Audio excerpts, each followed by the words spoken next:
All right. I think we're live. Hello. Hello, advanced English Good learners. morning. Greg and MD or Mary Daphne here. And today we're talking about the right way and the wrong way to respond to how are you? Boy, yeah. It's a big one. You hear how are you has to be one of the most common greetings that you hear in English, I would say. 100%. Right? Yeah, and we say it just, so quickly, right? Right. And without even like being cognizant of it. It's a subconscious phrase that just pops out, right? Yeah. How are you?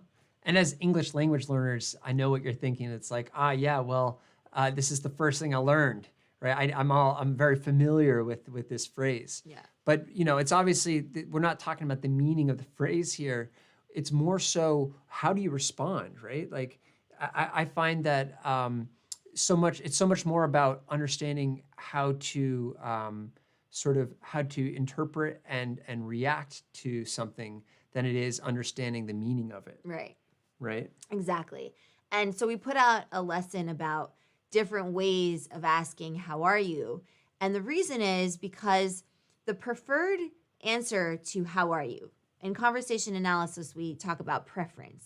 And preference in a preferred response, right, is something that, this is all very technical, but just bear with me.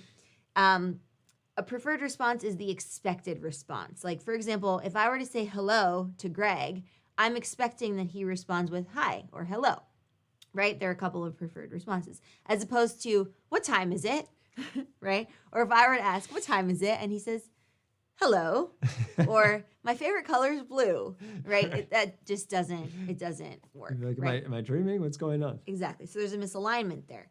So the same thing with how are you? The expected preferred response in American English to how are you is fine, thanks, good, thanks, how are you? Something like that, right? It's a short answer. It could even be like, if you're feeling so bold, not bad, doing well, right? These short, pithy responses, okay? So as you can tell, there's not much more that you can say, really. I mean, it's not expected that you say any more than that one sentence, right? So, for example, if Greg asks me how I am, Hi, how are you? good, thanks. How are you? I'm doing well. Okay, and then that's it, right? What else are you gonna say? Well, thanks. Okay, bye, right? Then you hear the crickets chirp. Yeah, it's like two ships in a night, right? They just barely like overlap. Whereas, ask me again, Greg. How are you? Hey, how are you?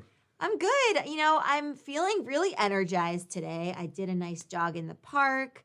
Even though it's rainy, I still feel really motivated and energized. And I'm gonna have lunch soon. If you want to join me, I don't know if you're busy. That sounds great. And you were in the park next door, right? Yeah. Oh, I love that park. Right. Yeah, I should join you for a run sometime. You should totally join me for a run. Yeah.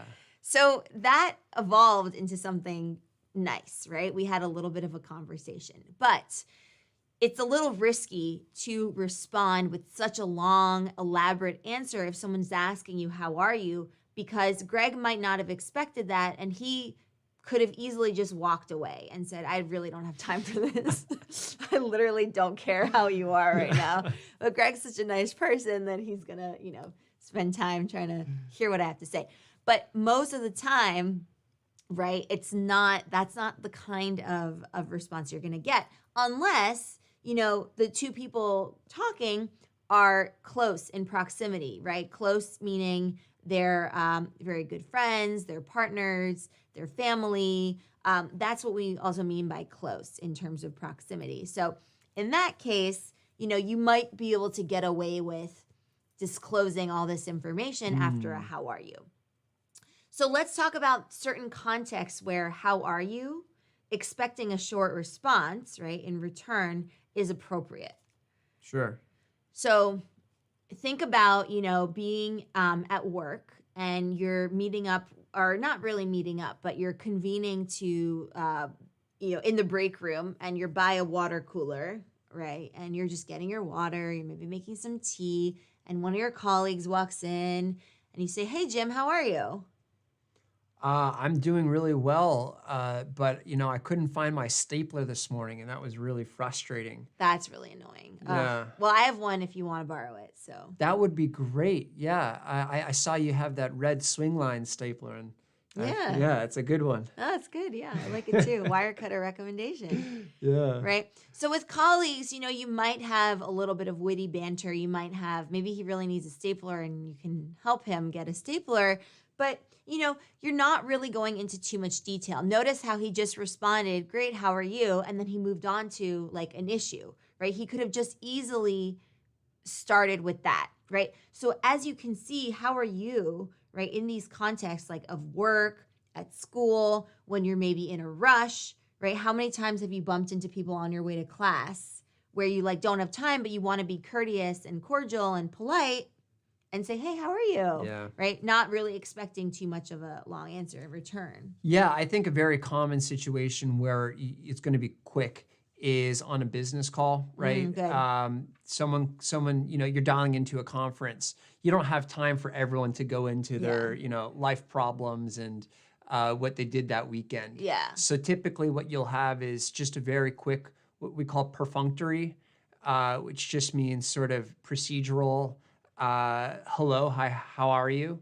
But no one's really looking for a lot of detail there because, Right. everyone's got a schedule to keep to. There's generally a constrained amount of time, a limited amount of time for that meeting to take place. So it's really just a polite way of acknowledging the other person's presence before going on to discuss business. Totally. But the goal isn't to actually understand what's going on. Whereas you compare that to a call to your sibling. Let's say you call your brother to catch up on life, or a friend who you haven't spoken to in a while. When you ask it in that scenario, that's a situation where you really do want to elaborate. And in fact, you might not even ask, how are you? They might Because just tell you. they might just tell you. It might just happen, right? And by asking, how are you, it almost feels impersonal because the expectation with that kind of question is a short, perfunctory answer.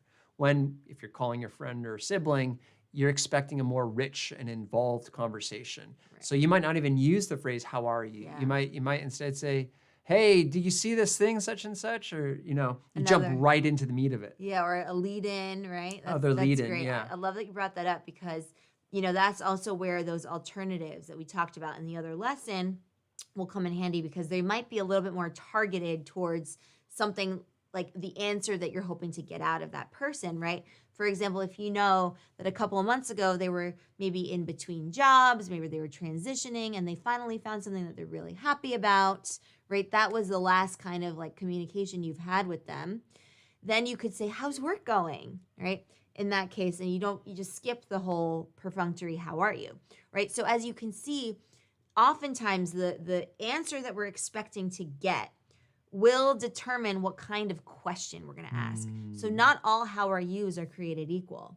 Yeah. Right? And it really depends on the context. Always. Communication is always context dependent.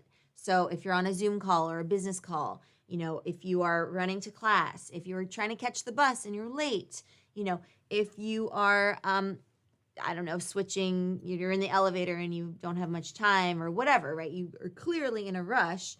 Then you keep it simple. You say, how are you? It's a form of politeness, right? As opposed to not saying anything at all, because then that would also, spark some concern and it would be a red flag. Yeah, I think this is really one of those secrets to fluency in general, right? It's not so much do you know how to say something, it's do you know what's appropriate to say. And that's that next level. Yeah. And what makes this channel, I think, a good resource is because we're really focusing on what's appropriate, right? Rather than just what could you say. Yeah, absolutely. And one of the best things too is to sort of read the situation. So for example, let's say Greg is a very good friend, in which case we're beyond the point of how are you, good, how are you, right? Hi-bye basis. We're very good friends. However, if I notice that, he looks busy or he looks stressed or he looks like he's constantly checking his watch, right? He looks sort of like out of sorts. then is it a good idea for me to ask, this elaborate question like, how's your weekend? How's the vacation planning going? How's the fam? Probably not, right? Even though Greg's a good friend, and in other scenarios, I could very well ask that. Yeah. In fact, he's expecting that I ask that so that we have a conversation after. But it's really important, right, for these kind of confusing, a little bit tricky scenarios where it's a good friend and you want to ask the elaborate version, you still have to read the room. Yep. Read the room is a good phrase. I like that. Yeah. Right? You sort of scan the room to get a sense of what's going to be correct, what's going to be appropriate in the context. Yeah. Yeah. So always, be attuned. You don't have to be hyper vigilant, right? Not to the point of like neuroses. Like, oh, did he just check his watch? Right. Oh no, like Right. hypersensitive to? Not at all. But it is about, being aware of social cues. Mhm. For example, if somebody, you're chatting with somebody and they're all of a sudden, motion that they have a call or they're picking up their phone, that might be, a signal to now exit the conversation and that they have to go on with their things and you have to go on with yours. So it's really about being attuned to the social cues Yep. and recognizing the relation and the proximity to the person, Yeah. right? Yeah. So again, just when we thought "How are you?" is super easy, find things "How are you?" It's not. It's not. It's actually one of the toughest questions to answer because, like you said, there's a lot that goes into determining what to say and how to say it. So hopefully this this session gave you some insights into how you might approach it and how you might read the room to determine what to say. Exactly. So practice it. Try out the different alternatives, and also try out the different ways of answering "How are you?" and see what happens. Yeah. Right? Do it the short way, do it the long way, do a dispreferred answer, right? An unexpected answer, and then do the preferred answer and just play around with it. Make it a social experiment. So have fun with that, and we will see you in the next advanced English lesson and live stream next week. Thank you so much for joining us. See you then. See ya. Bye.